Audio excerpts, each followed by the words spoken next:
Depuis le départ, on peut lui passer, on est venu encourager notre ouf de soulagement. Je ne sais pas comment je vais répondre, mais il y a les partisans du RADP, du PDCI, du PACI. En criant vraiment que le meilleur gagne.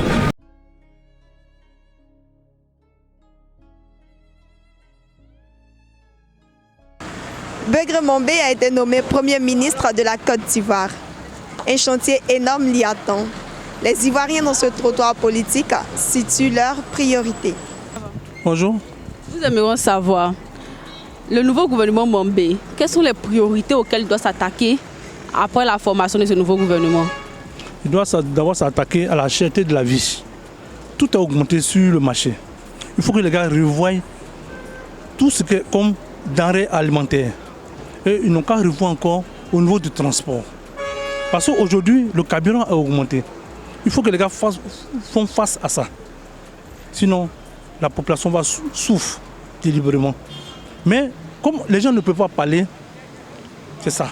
Sinon, la population souffre. Au niveau du transport, nous souffrons.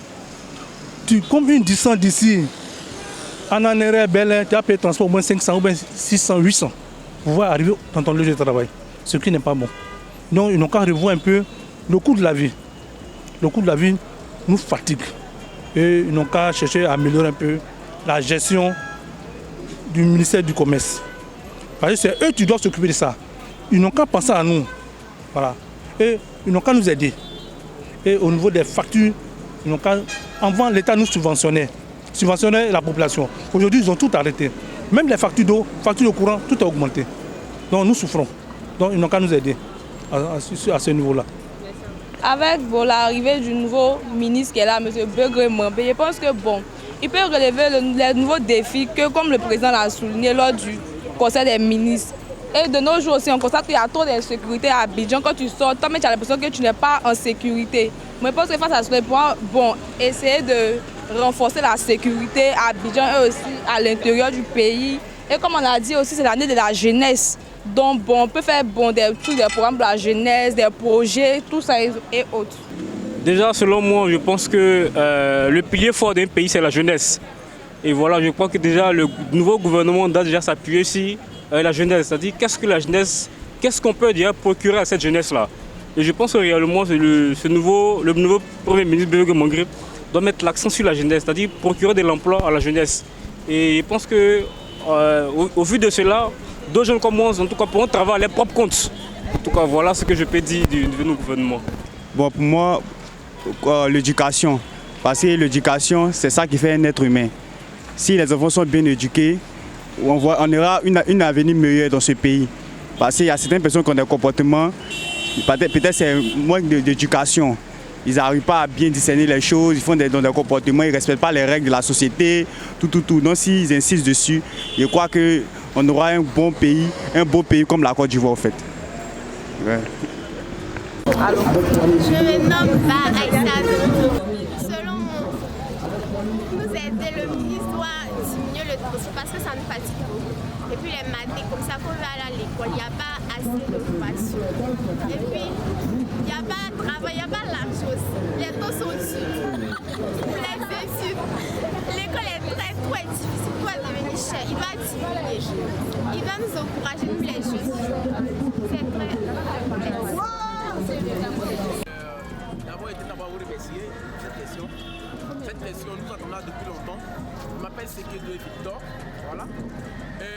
Pour cette question, il peut dire quoi? D'abord, il veut tuer la jeunesse, parce que je suis jeune.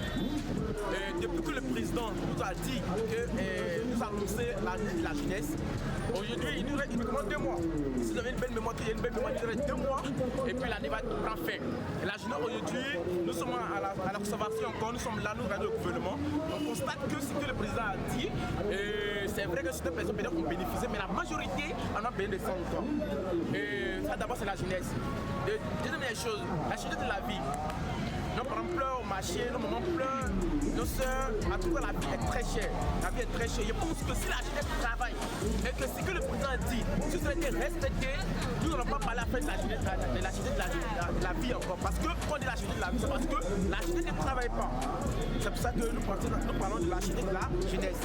Encore, je vais parler un peu de l'escolarité au fait.